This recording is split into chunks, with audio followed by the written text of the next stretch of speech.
Retrouvez Businesswoman avec MAF Pro. L'assureur des artisans, commerçants et professions libérales, c'est MAF Pro et c'est pour vous les pros. C'est la MAF.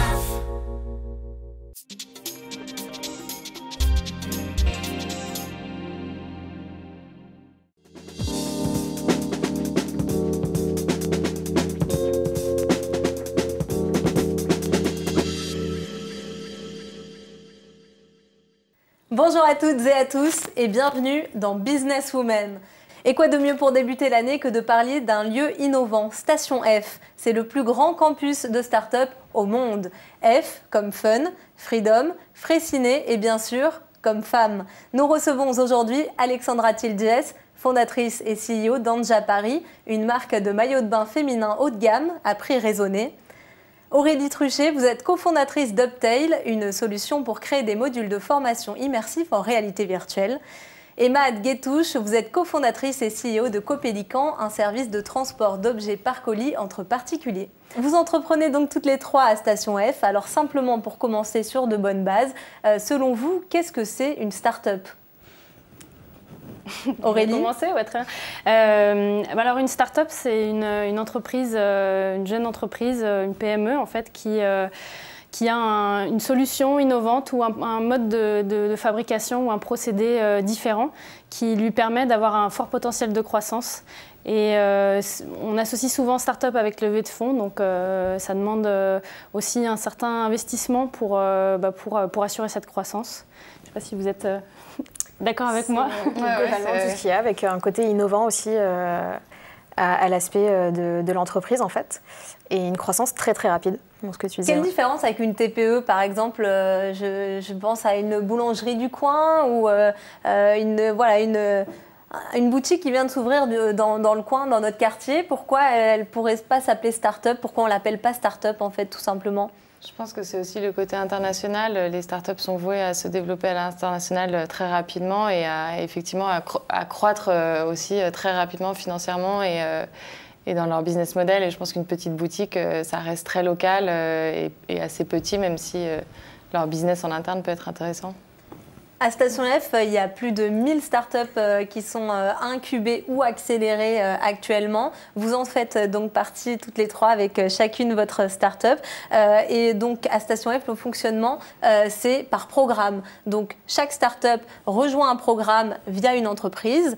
28 programmes actuellement avec des entreprises différentes. Et le programme de Station F, dont vous faites partie toutes les deux, Maad et Aurélie, c'est Founders Programme. Vous pouvez nous en parler ? Oui, alors effectivement, Founders Programme, c'est le programme maison de Station F. Il y en a plusieurs, il y en a deux autres, le Fighters et un autre programme qui m'échappe. Ah oui, Fellowship, qui ont aussi leur spécificité. Founders, donc c'est plutôt pour des startups qu'on dit early stage, donc qui viennent de se lancer, qui ont un prototype, déjà peut-être quelques clients. Encore des équipes assez restreintes, je pense moins de 10, quitte à ce que ça grandisse plus tard. Et l'idée, c'est on passe à travers un processus de sélection et puis on a tout un tas d'offres, d'événements, de conférences, mais on est relativement peu accompagné et puis surtout on paye nos bureaux, donc on profite de toute l'infrastructure Station F. Pourquoi ce choix, Maad, du Founders Programme? Alors nous, on a décidé d'aller au Founders Programme parce que c'était complètement adapté à notre startup, à Copélican, et à l'état d'avancement de notre startup. C'est un grand espace de coworking. En fait, il y a 28 programmes, comme vous disiez, mais en fait, ils sont tous ouverts et accessibles, donc on peut échanger avec toutes les autres startups. Donc nous, ça nous permet de créer encore plus de liens, de partenariats, de visibilité, etc., d'accélérer notre croissance de cette manière-là et notre communication. Et l'autre chose, c'est que c'est un programme, comme disait Aurélie, c'est à la carte. Du coup, en fait, on peut aller aux événements, aux conférences qui nous conviennent et pas forcément assister à tout ce qui est mis en place, en fait.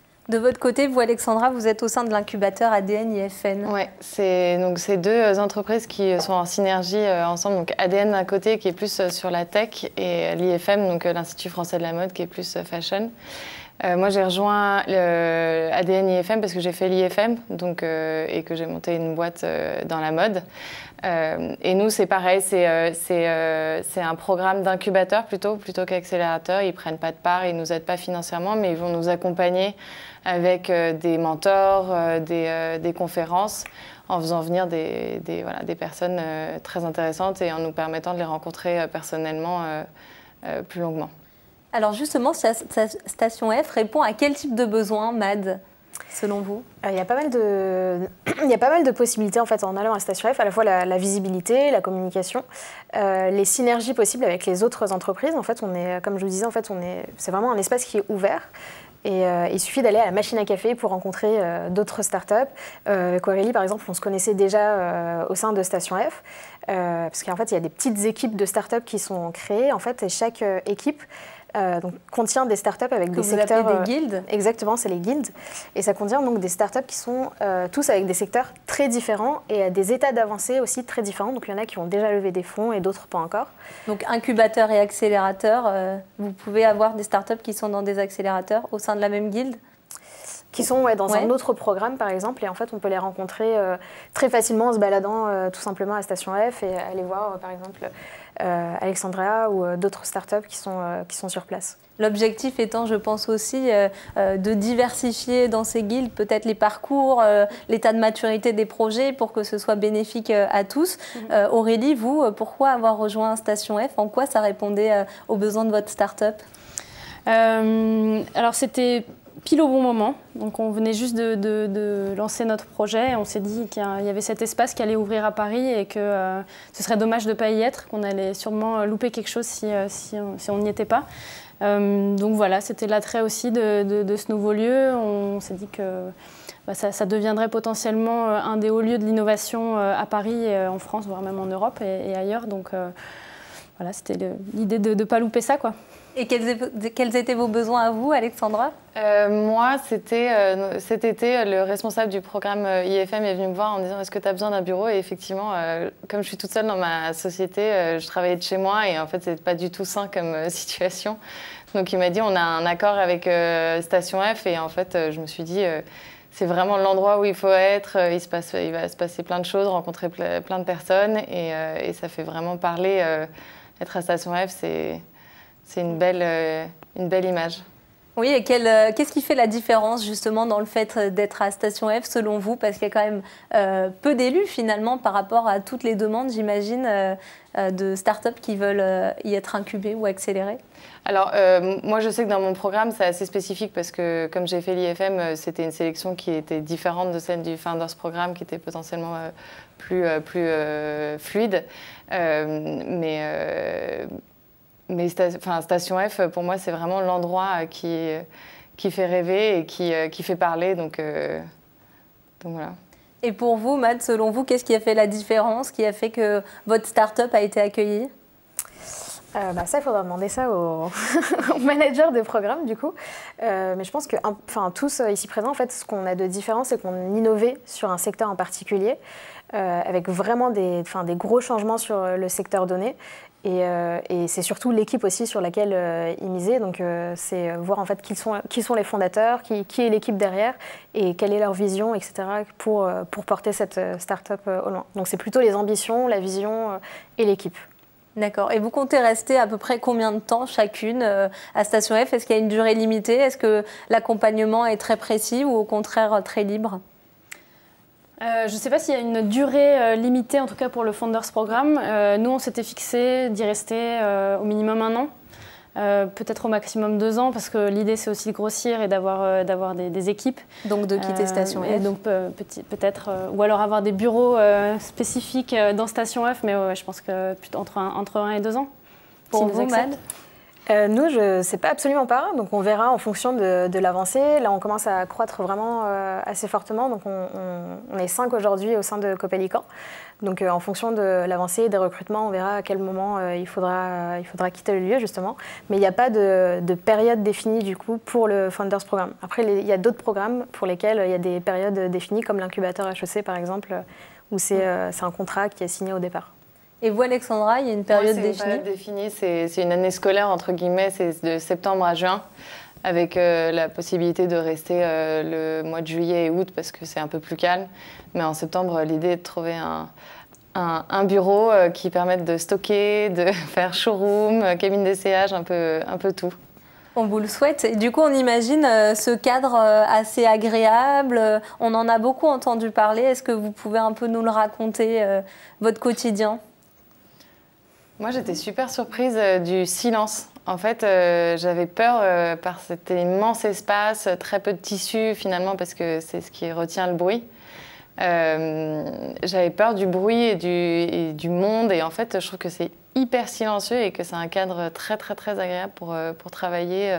Les gens se respectent. Quand il y a un coup de téléphone, les gens se lèvent, sortent. Et je trouve qu'on travaille vraiment très bien là-bas.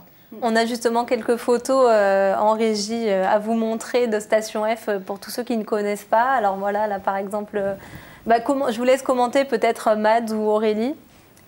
Voilà, c'est la vue de l'extérieur. Voilà, donc l'ancienne halle Fraissinet de Paris. Là, c'est la première partie, du coup la partie chaire, dans laquelle on peut justement inviter des personnes extérieures donc pour tous nos rendez-vous.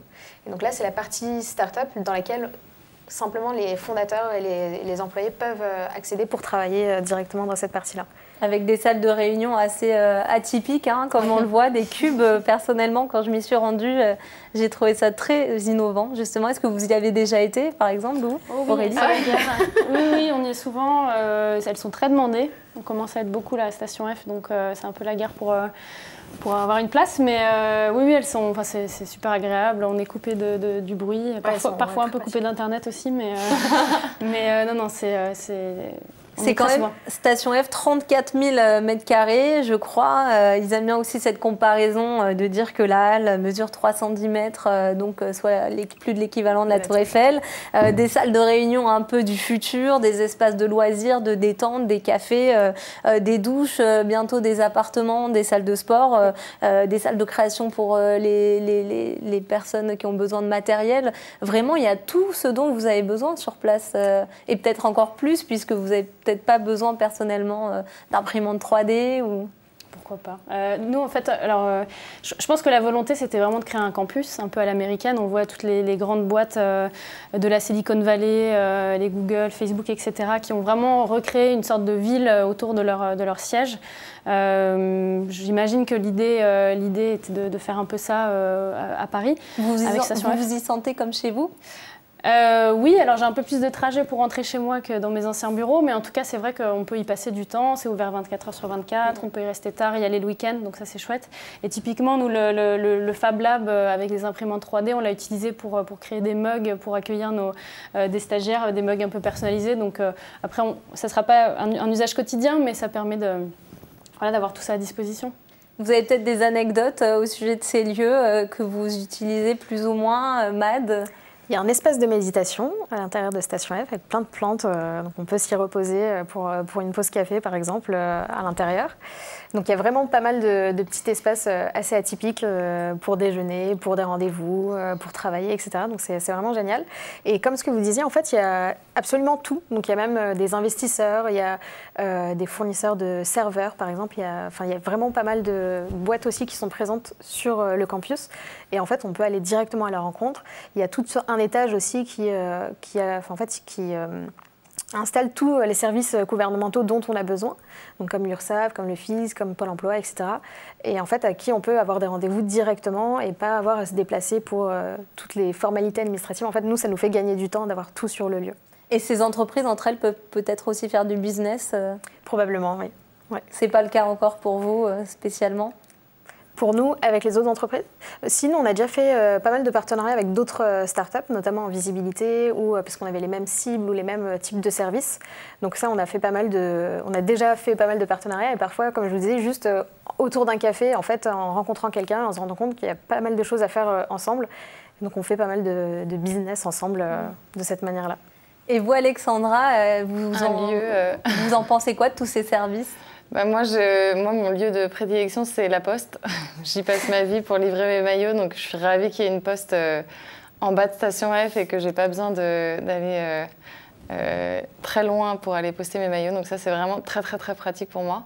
Et c'est vrai que en termes d'interaction entre entreprises, dans le pôle ADN IFM, il y a beaucoup de boîtes avec qui je travaille, notamment une qui s'appelle Face to Face, qui crée des événements de jeunes créateurs et qui font appel à l'artisanat. Donc on a fait un événement fin décembre et donc il y a beaucoup de synergie entre nous. Ouais. Et de synergie entre les femmes, peut-être ? J'ai pas, moi le sujet femme à Station F, c'est pas un sujet. On en parlait avec Matt tout à l'heure. On n'est pas du tout. Moi, j'ai jamais été confrontée à un problème homme-femme, donc j'ai pas du tout cette vision problématique de la femme. Mais est-ce qu'elles sont présentes à Station F? Parce que c'est peut-être pas une question de problématique, peut-être plus une question de mœurs aussi, de se dire que une start-up, c'est de la tech, c'est de l'innovation, donc c'est plus d'hommes que de femmes. Est-ce qu'elles sont présentes à Station F? De quel type d'innovation on parle? Il y a plein de types d'innovations différentes. Et en tout cas, moi, dans mon pôle ADN IFM, et je suis en face de l'EDEC, on est énormément de femmes à monter des startups. Donc, moi, je vois pas vraiment, je compte pas, je fais pas 50% hommes, 50% femmes. On est tous hyper liés, on se parle, on échange, on s'aide. Donc... Et vous, Matt, vous êtes fière d'être femme à la tête d'une start-up et à Station F? Je suis fière d'être à la tête d'une start-up, ouais. Pour le reste, en fait, c'est juste des étiquettes en plus. Donc, c'est vraiment juste... c'est accessoire, en fait. C'est juste ce qui nous définit en plus. Mais comme ce que disait Alexandra, en fait, finalement, on ne fait pas attention à savoir s'il y a plus de femmes que d'hommes, etc. Ou à s'entraider parce qu'on est des femmes, mais à s'entraider tous parce qu'on est entrepreneurs et qu'en fait, on a... tous, à un moment, eu un sujet, une problématique, etc. Et en fait, on s'entraide de cette manière-là, de manière beaucoup plus globale, en fait. Pour vous aussi, Aurélie, ça se banalise, le fait d'être femme, même si elles ont quand même besoin d'être accompagnées et plus poussées? Oui, alors moi, en plus, on est 4 cofondateurs et donc je suis associée avec 3 garçons. Et en fait... Effectivement, à Station F, on voit beaucoup de femmes. Pour des programmes un peu plus techniques, on ressent quand même une majorité d'hommes. Donc, il y a encore peut-être des progrès à faire là-dessus. Sur quel sujet, par exemple? Ça va être sur des technologies comme l'intelligence artificielle ou plus du big data. Mais voilà, après, c'est des profils d'ingénieurs et on sait que sur ce marché-là, il y a encore des difficultés. Il y a encore des difficultés. Mais c'est vrai qu'il y a beaucoup de femmes et c'est chouette de voir ça. Il y a aussi beaucoup d'intervenantes conférencières femmes. Et voilà. Alors après, nous, le fait d'être une femme à Station F, ça nous a aussi apporté de la visibilité. La preuve, on est là aujourd'hui, donc on peut aussi en jouer pour avoir un peu plus de visibilité. Est-ce que vous les remarquez particulièrement, vous, ces femmes? Est-ce qu'elles ont un apport, notamment dans les conférences dont vous parlez? Parce qu'il y a aussi beaucoup de conférences à Station F. Ce qu'on peut remarquer déjà aussi, c'est que Roxane Varza, la directrice de Station F, donc, est une femme. Ça, je pense que ça a été... beaucoup repris. Voilà, c'est un emblème aussi de Station F. La majorité de l'équipe de Station F... est aussi composée de femmes, si je ne me trompe pas. Il y a des hommes, évidemment, mais la directrice de la communication est une femme aussi. Donc, je pense que ça a été assez emblématique. Il me semble qu'il y a 40% des startups qui ont été cofondées par des femmes aussi à Station F. Donc, c'est bien, ça fait avancer le sujet. Mais après, c'est vrai que je pense qu'on s'y sent bien et il n'y a pas de vraie scission ni de grosses différences quand on est sur place. En termes d'événements non plus, pas particulièrement des événements faits pour les femmes ou... Non, il y a des cours de yoga où il y a des hommes, il y a des séances de massage où il y a hommes et femmes, et les masseurs sont des hommes et des femmes, donc honnêtement, c'est vraiment mixé. Et il n'y a pas des idées de femmes plus innovantes que d'autres que vous auriez repérées ou... Nos trois startups sont extrêmement innovantes par rapport aux autres. C'est pour ça que vous êtes là aujourd'hui. Et d'ailleurs, vous avez passé déjà plusieurs mois à Station F, plus de 6 mois pour Mad et Aurélie, un tout petit peu moins pour vous, Alexandra. Est-ce que vous pouvez déjà dresser un premier bilan des apports de Station F sur votre startup? Nous, on a eu énormément d'échanges avec les startups de notre guilde, dont faisait partie Mad, notamment des conseils sur tout ce qui est levée de fonds, des systèmes de BSA, aussi comment recruter des commerciaux, des apporteurs d'affaires, donc on en a énormément discuté. On a aussi, grâce au réseau de Station F, pu trouver notre avocat, notre comptable. Il y a énormément d'échanges qui se font aussi, de bonnes pratiques, même de matériel. Donc tout ça, c'est mis à disposition pour tous les membres de Station F? En fait, c'est vraiment le principe d'entraide entre les startups. Donc, l'idée, c'est qu'on a des problématiques, on les soumet et il y a très souvent des gens qui sont là pour partager leur expertise et du matériel également, parfois. Voilà, je sais pas si... Donc, comment vous définirez l'accompagnement? C'est à la carte, hein. Je pense que c'est à la carte. Il y a pas de suivi spécifique. Pas de suivi spécifique, énormément de ressources à disposition. Il faut savoir faire les bons choix parce qu'on ne peut pas tout faire toutes les conférences, aller rencontrer tous les fonds d'investissement, etc. Mais c'est en tout cas, quand on a un besoin, on trouve forcément sa solution à Station F. Quels apports pour vous, Mad? C'est exactement en fait tout ce qu'elle a dit. Ce que j'ajouterais, c'est en fait, il y a pas mal de partenariats, des deals qui sont en fait négociés avec pas mal d'entreprises à l'extérieur. Et du coup, nous, on a bénéficié de ces avantages en fait pour nos modules de paiement, pour nos serveurs, pour notre avocat, fiscaliste, etc. En fait, il y a pas mal de choses comme ça qu'on utilise à la fois pour la communication, pour des sujets opérationnels ou techniques. Du coup, en fait, il y a vraiment pas mal de choses qui nous aident à soit accélérer, soit gagner du temps, soit avoir plus de visibilité, de manière générale, en fait, d'aller plus vite, en fait, et avoir plus de croissance de cette manière-là. Et vous avez vu peut-être, Alexandra, votre start-up évoluer, vous, en quelques mois déjà? Alors moi, j'ai créé ma start-up 7 mois avant d'arriver à Station F. Donc tout ce qui est problématique juridique, mon mari est avocat, j'ai réussi à m'entourer de gens qui m'aidaient en amont de Station F.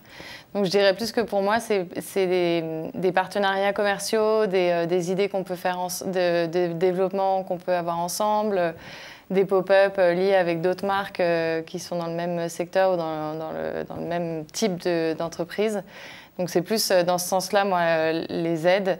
Après, on a des intervenants qui sont jeunes et dynamiques et qui conseillent sur 2-3 points pour débloquer des situations, qui donnent des contacts qu'ils ont pour qu'on avance. Mais pour moi, c'est moins des problématiques à résoudre vu que je me suis entourée en amont de Station F. D'accord, mais vous avez quand même pu évoluer à Station F? Ah oui, bien sûr. Déjà, par mes rencontres, en écoutant les aventures des uns des autres, les problématiques, ça me donne des idées. Mais oui, c'est évident. Et est-ce que ça ne vous rend pas jalouse aussi, des fois, d'entendre le parcours d'un tel ou de voir telle levée de fonds Levée de fonds, pour moi, il y a un peu une course à la levée de fonds. C'est un peu, moi, j'ai levé tant... pour moi, c'est pas vraiment de la jalousie, c'est plus de l'envie. Enfin, pour moi, c'est différent. Ça donne envie de réussir, ça donne envie d'arriver à ce stade-là. Il y avait les éclaireuses qui sont venues faire une conférence la semaine dernière et elles parlent de leur boîte. Elles l'ont lancée il y a 3 ans et elles parlent d'une manière où on a envie d'aller aussi loin, on a envie de pousser notre boîte aussi loin. Donc c'est plus motivant que jalousie, quoi. Pour vous, Mad, vous l'avez ressenti ou... De la jalousie, pas du tout. En fait, c'est plutôt de la motivation. Et pour ce qui est levée de fonds, recrutement, etc., en fait, il faut juste rester sur ses rails, sa vision, ses objectifs. Et pour nous, en fait, tant qu'on n'a pas besoin de financement, là, pour l'instant, on n'a pas besoin d'argent, on arrive à recruter 100, etc., donc on n'a pas besoin finalement de faire de levée. Donc on est très content pour tous nos amis qui lèvent des fonds et qui arrivent à scaler comme ça de cette manière-là. Nous, ça arrivera dans quelques mois. On va commencer à chercher des fonds, mais c'est pas encore le sujet. Et c'est juste chacun à son étape de développement. Il faut le comprendre. C'est pas un signe de réussite. Une entreprise qui roule toute seule, c'est aussi une réussite incroyable, qui n'a pas besoin de fonds et qui se développe toute seule. C'est quand même, c'est-à-dire que c'est rentable et que c'est bien pensé. Voilà.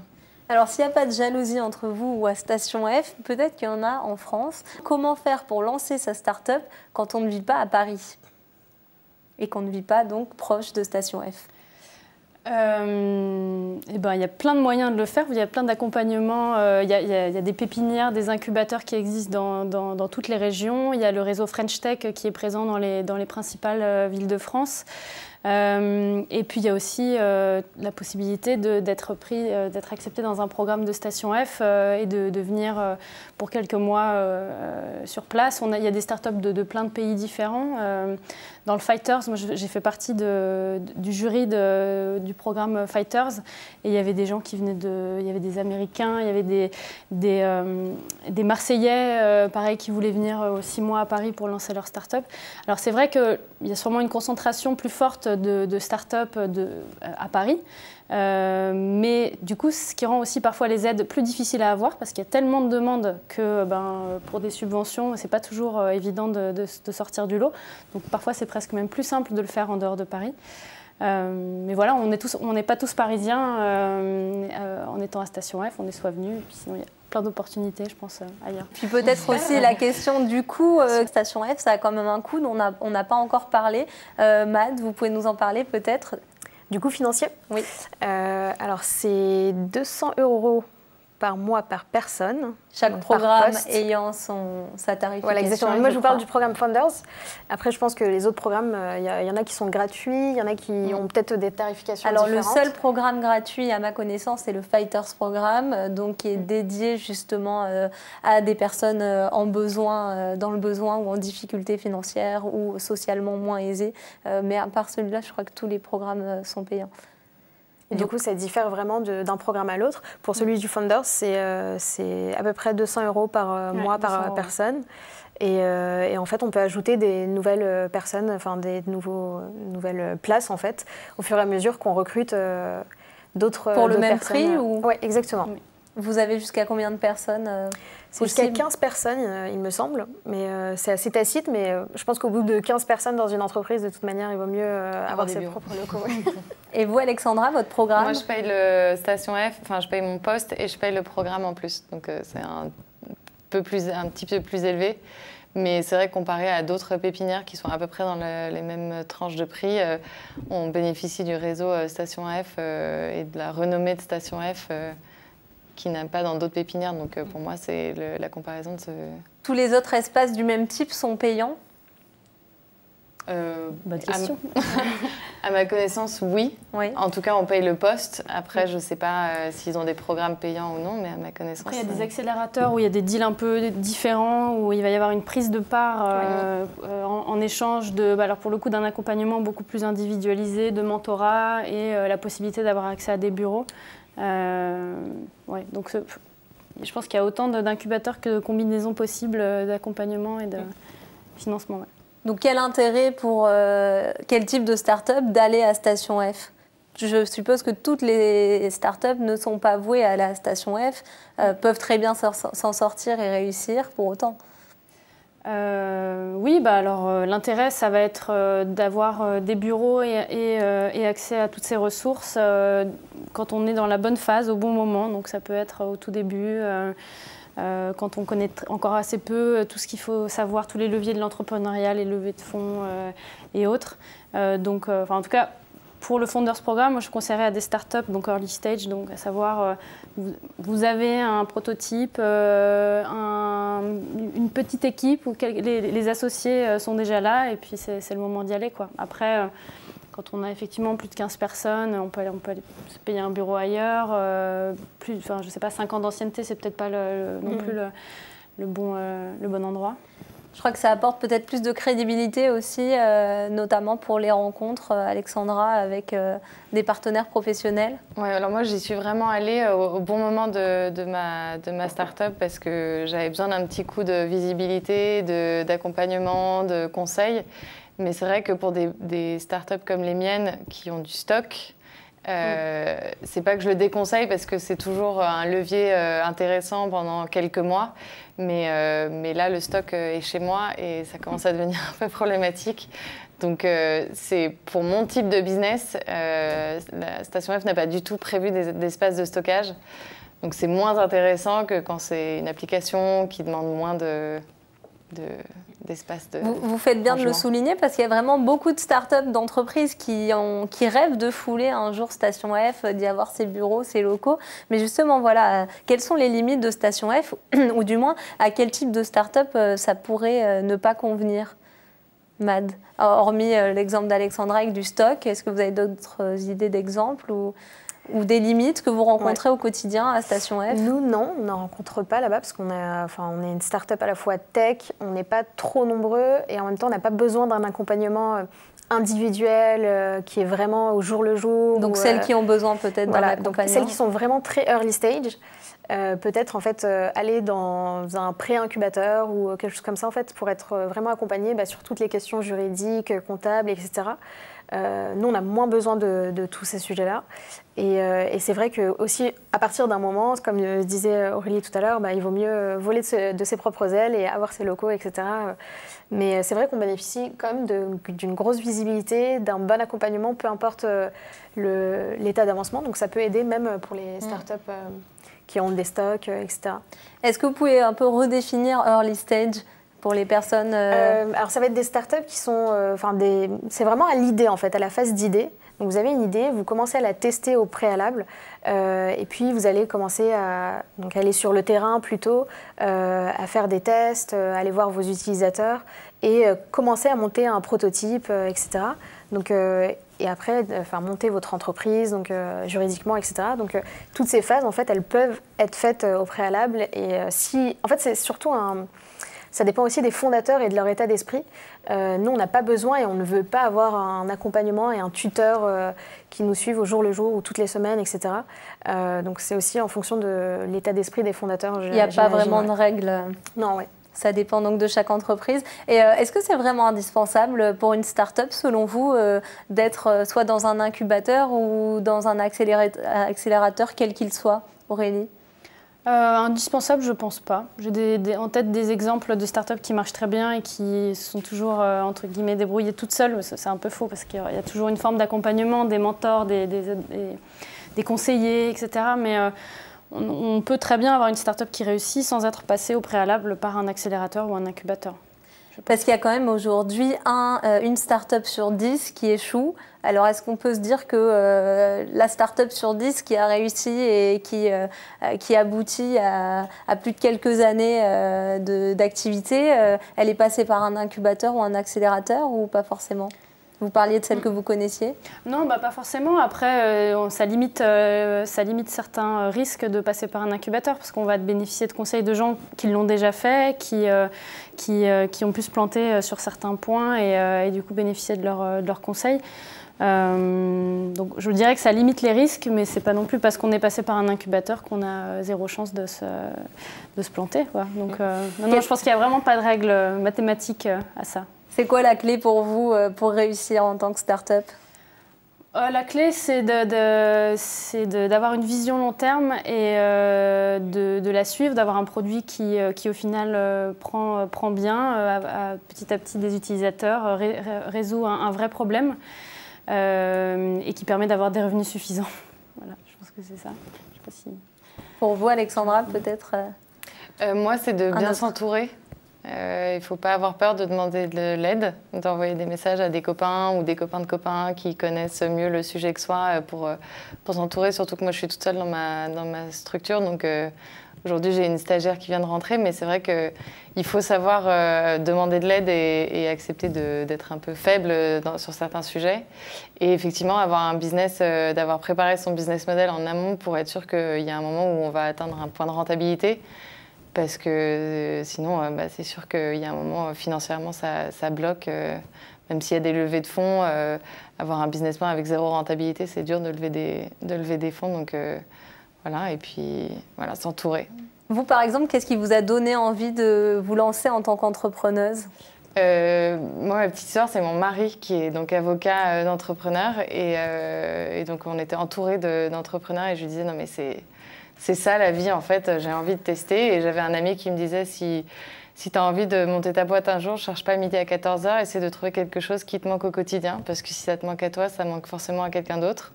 Et ça peut s'appliquer dans une des applications. Et moi, ce qui me manquait, je trouvais qu'il me manquait une marque de maillot de bain bien coupée, élégante, de qualité et pas trop chère. Donc du coup, je me suis lancée. Et vous en êtes où alors aujourd'hui de ce lancement de votre start-up ? Aujourd'hui, j'ai vendu en moins d'un an plus de 1000 maillots, donc c'est quand même, je suis contente. J'ai embauché ma première stagiaire, donc j'ai créé mon premier emploi. Et puis, une femme. Une jeune femme. Je vends des maillots de bain, donc c'est vrai que c'est un peu compliqué d'embaucher un homme. Et puis voilà, l'aventure continue, plein de projets, des développements parallèles, voilà. Pour vous, Mad, votre start-up, elle en est où ? Alors nous, on a aussi embauché, donc on est 5 aujourd'hui. Donc il y a à la fois des développeurs et des business développeurs communication. Donc on grandit et en fait on lance une nouvelle version très bientôt aussi de Copelican. Donc il y a pas mal de nouveautés qu'on ajoute. On a ouvert de nouvelles destinations en Europe. Donc on dessert encore plus de villes aujourd'hui. Donc ça avance pas mal et ça fait son chemin assez rapidement du coup. Est-ce que l'une d'entre vous a rencontré des difficultés? Parce que les startups que je mentionnais tout à l'heure, 1 sur 10 qui échouent, ce sont peut-être aussi celles qui n'ont pas réussi à surmonter des difficultés. Et si vous avez des conseils à nous donner? C'est justement le fait de s'entourer, en fait, ce que disait tout à l'heure Alexandra. Ça a l'air vraiment très important, ouais. oui. Et en fait, avec ça, en fait, ce que j'ajouterais, c'est l'humilité et d'être toujours au contact de ses utilisateurs. C'est vrai que nous, en fait, on passe encore beaucoup de temps à appeler nos utilisateurs, à échanger avec eux par mail, etc., pour comprendre en fait quels sont leurs besoins. Et on a vraiment co-construit avec eux notre solution. Et toujours rester humble, parce qu'on a beaucoup à apprendre des autres. En étant à Station F aussi, en fait, le fait d'être au contact d'autres entrepreneurs qui ont plus d'historique que nous. Nous, ça fait 1 an qu'on est créé. Donc en fait, on est tous passés par, même si on a des secteurs différents, on est tous passés par des sujets à peu près similaires. Et donc savoir les écouter et savoir prendre les bons conseils pour les appliquer pour soi aussi. Et donc vos conseils à ceux qui veulent lancer leur start-up, ce serait quoi? À part s'entourer? Et se lancer en fait. Arrêter de se poser des questions et se lancer. En fait, si on a vraiment envie de se lancer, y aller et y aller à fond.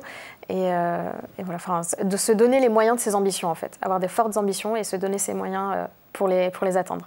Et votre entourage, il a réagi comment alors le jour où vous leur avez annoncé que vous vouliez vous lancer? Alors moi, c'était assez naturel finalement, parce qu'on a pas mal d'entrepreneurs dans la famille.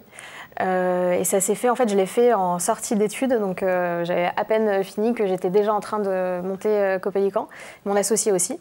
Donc en fait, on l'a fait très naturellement et c'était une évidence pour nous. En fait, on voulait monter notre entreprise et c'était vraiment, comme ce que disait Alexandra tout à l'heure, c'était vraiment un besoin qu'on avait. On a beaucoup de familles à l'étranger, on a pas mal travaillé aussi à l'étranger ou en stage ou en études.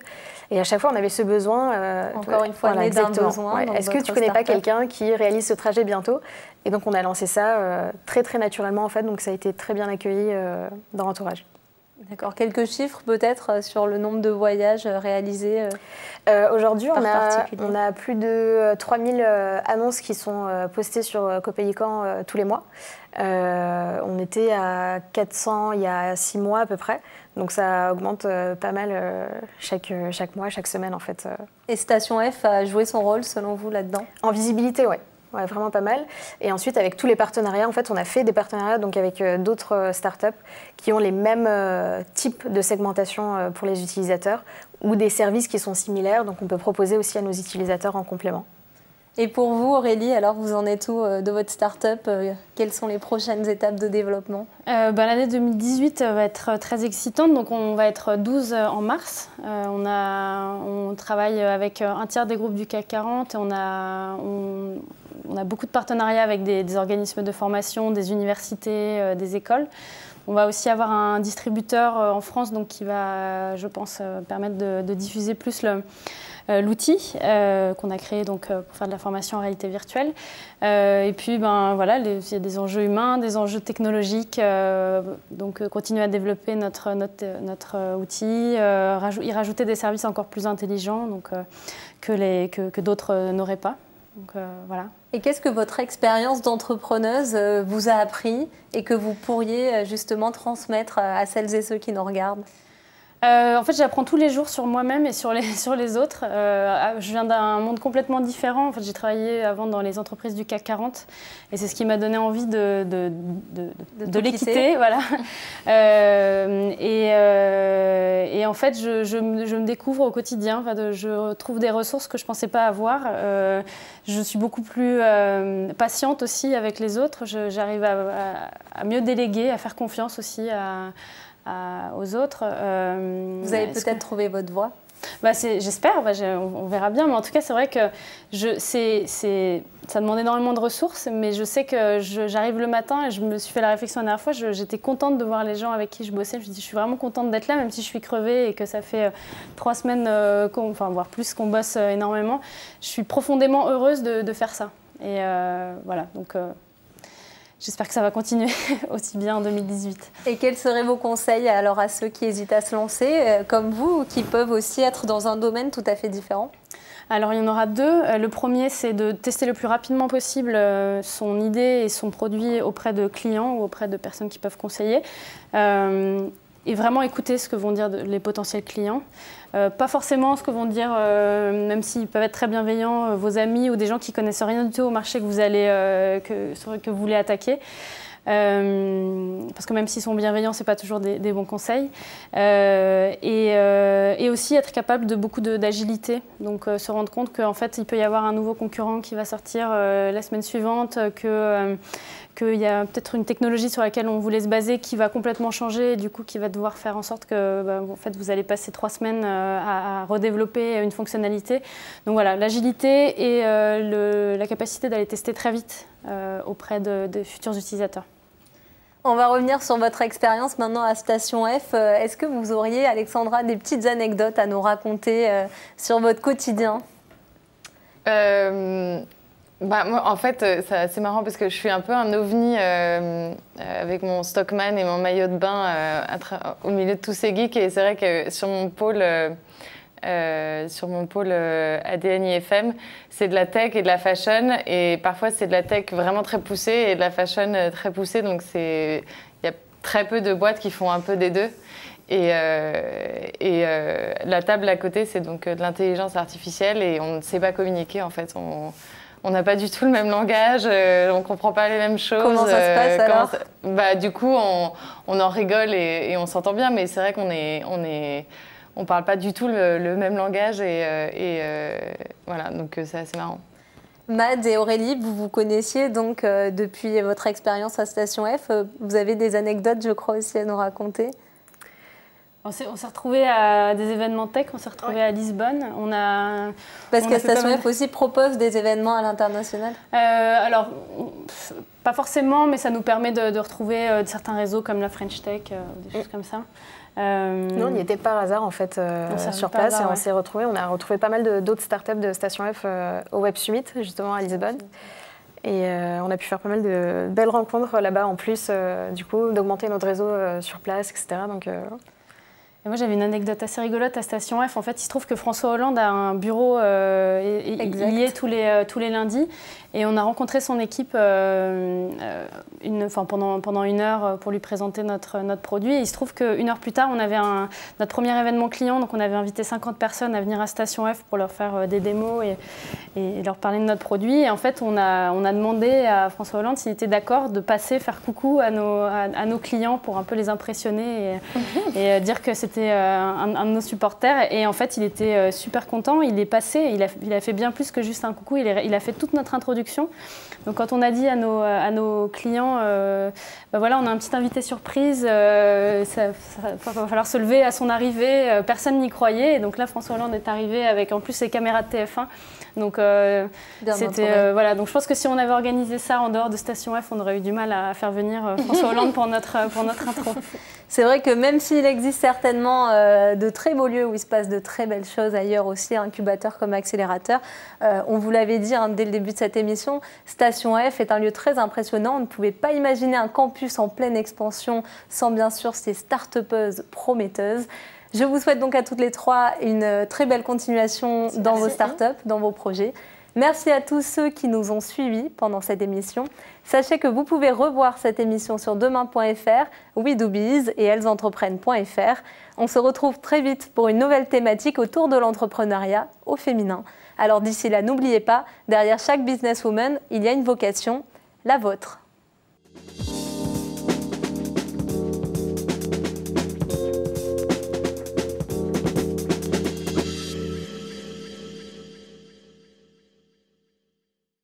Businesswoman vous a été présenté par MAFPRO, l'assureur des professionnels et de la santé collective. C'est MAFPRO et c'est pour vous les pros.